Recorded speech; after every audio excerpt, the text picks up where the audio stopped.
আমি যখন ছোট ছিলাম খেলতে যেতাম মেঘের দলে।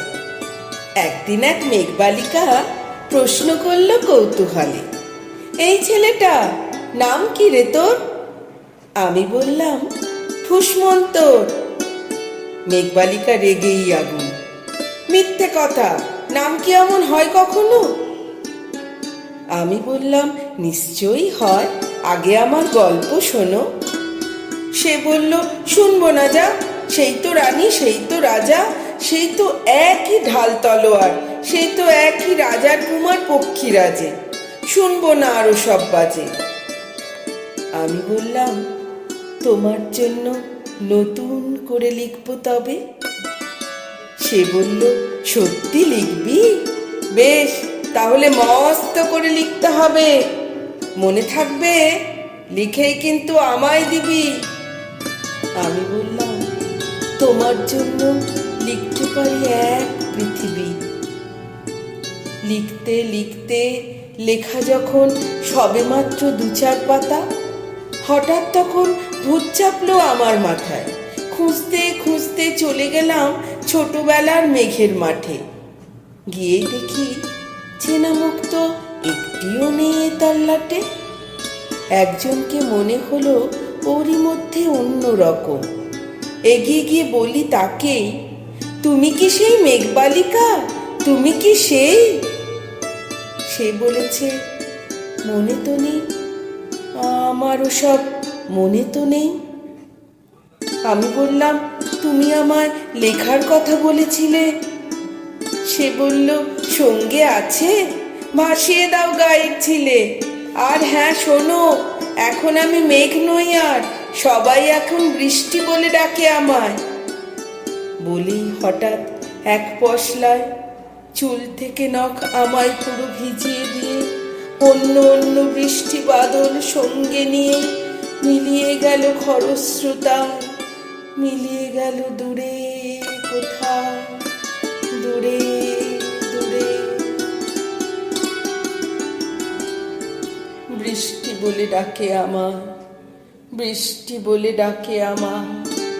আপন মনে বলতে বলতে আমি কেবল বসে রইলাম ভিজে একসা কাপড় জামায়, গাছের তলায় বসে রইলাম। বৃষ্টি নাকি মেঘের জন্য? এমন সময় অন্য একটি বৃষ্টি আমায় চিনতে পেরে বলল, তাতে মন খারাপের কি হয়েছে, যাও ফিরে যাও, লেখো আবার। এখন পুরো বর্ষা চলছে, তাই আমরা সবাই এখন নানান দেশে ভীষণ ব্যস্ত। তুমিও যাও, মন দাও গে তোমার কাজে। বর্ষা থেকে ফিরে আমরা নিজেই যাব তোমার কাছে। এক পৃথিবী লিখবো আমি, এক পৃথিবী লিখবো বলে ঘর ছেড়ে সেই বেরিয়ে গেলাম। ঘর ছেড়ে সেই ঘর বাঁধলাম গহন বনে, সঙ্গী শুধু কাগজ কলম। একাই থাকবো, একাই দুটো ফুটিয়ে খাবো, 2-1 মুঠো ধুলোবালি যখন যারা আসবে মনে, তাদের লিখবো, লিখেই যাব। এক পৃথিবীর 100 রকম স্বপ্ন দেখার সাধ্য থাকবে যে রূপকথার, সে রূপকথা আমার একার। ঘাড় গুজে দিন লিখতে লিখতে, ঘাড় গুজে রাত লিখতে লিখতে, মুছেছে দিন মুছেছে রাত, যখন আমার লেখবার হাত অসাড় হলো। মনে পড়ল সাল কি তারিখ, বছর কি মাস, সেসব হিসেব আর ধরিনি। লেখার দিকে তাকিয়ে দেখি এক পৃথিবী লিখবো বলে একটা খাতাও শেষ করিনি। সঙ্গে সঙ্গে ঝমঝমিয়ে বৃষ্টি এলো খাতার উপর, আজীবনের লেখার উপর। বৃষ্টি এলো এই অরণ্যে, বাইরে তখন গাছের নিচে নাচছে ময়ূর আনন্দিত।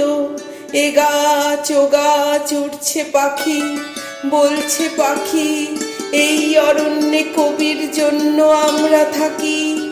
বলছে ওরা, কবির জন্য আমরা কোথাও, আমরা কোথাও। আমরা কোথাও হার মানিনি।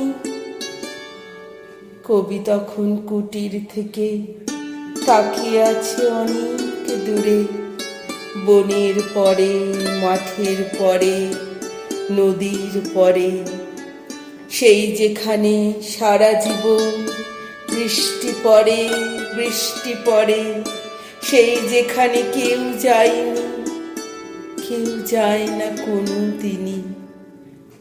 আজ সে কবি দেখতে পাচ্ছে সেই দেশে, সেই ঝর্ণা তলায় এদিক ওদিক ছুটে বেড়ায় সোনায় মোরা মেঘ হরিণী, কিশোর বেলার সেই হরিণী।